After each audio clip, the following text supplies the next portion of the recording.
Misteri terjatuhnya 4 personel TNI Polri hilang di tanah Papua. Begini yang terjadi. 4 orang anggota yang terdiri dari 1 prajurit TNI dan 3 anggota Polri hanyut di sungai di Guel, Distrik Iwor, Kabupaten Pegunungan Bintang, Papua Pegunungan, Sabtu 28 Januari 2023. 1 prajurit TNI ditemukan tewas. Kabid Humas Polda Papua, Kombes Ignatius Beni Aditli Prabowo menyampaikan keempat anggota yang hanyut saat itu bersama rombongan Kapolres dan Komandan Satuan Tugas Wilayah Perbatasan Indonesia Papua Nugini Yonif 143 lakukan pengecekan pos masing-masing di Distrik Iwur, Pegunungan Bintang. Penyeberangan yang akan lalui rombongan tersebut dengan berjalan kaki melewati jembatan gantung yang dibuat dengan tali. Saat berjalan di atas jembatakan, kemudian tali tersebut putus, kata Ignatius, Senin 30 Januari 2023. Pada Minggu 29 Januari 2023, pada pukul 23.37 WIB, korban Pratu Ferdian Kusuma berhasil dievakuasi oleh tim gabungan. Jenazah personel Pantas Yonif 431-TWSJ itu pertama kali ditemukan warga di dekat Kampung Arim yang terletak kurang lebih sekitar 5 km dari pos Iwur Satgas Pamwil Tasrat RI-PNG. Jenazah prajurit Ferdian yang telah dievakuasi lalu dibawa ke RSUD Oksibil Pegunungan Bintang untuk diatopsi. Hingga saat ini 3 Polri yang hilang belum juga ditemukan. Di antaranya adalah Bribtu Yohanis Matius, Bribda Risman, dan Bribda Stefan Rondongkir.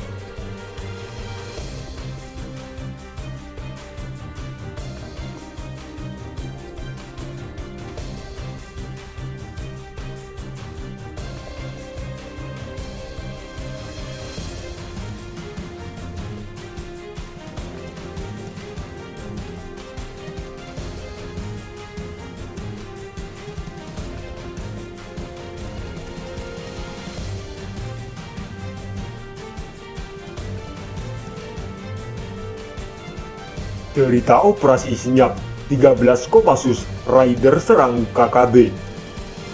Melansir dari merdeka.com, kabut masih menyelimuti area Camp Kimbley, Tambangpura, Papua. Jam di tangan para prajurit komando pasukan khusus Kopassus TNI AD itu menunjukkan pukul 07.00 WIT, Jumat 17 November.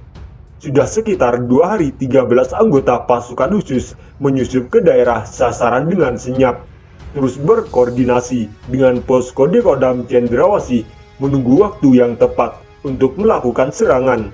13 anggota Kopassus dan 30 pasukan elit batalion 751 Raider ditugaskan untuk merebut Camp Kimbley, sementara 2 tim peleton intai tempur Kostrat atau Tantaipur kebagian jatah menghabiskan kelompok separatis di Dusun Binti. Operasi itu juga didukung pasukan Yonif 754-EMK yang bertugas menyekat dan mengamankan ring luar. Sementara itu, secara terus-menerus, pergerakan kelompok kriminal bersenjata KKB dipantau oleh pesawat pengintai tanpa awak TNI AU dan Satuan Radar 243. Mereka terus menyuplai informasi kedudukan lawan pada pasukan darat tersebut. Tepat pada jam J terdengar ledakan dan tembakan sniper. Anggota Kopassus membuka serangan kilat pada kelompok bersenjata yang berkumpul di dekat kandang babi. Begitu juga pasukan Raider dan Tantaipur langsung menyerang target yang telah ditentukan.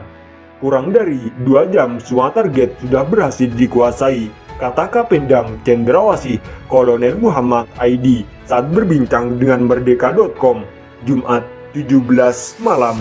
Kolonel Aidi menyebut dari pengamatan pasukan dan informasi intelijen ada 35 orang lawan yang menggunakan senjata api, sementara 150 anggota kelompok bersenjata lain menggunakan senjata tradisional seperti panah, tombak, dan belati.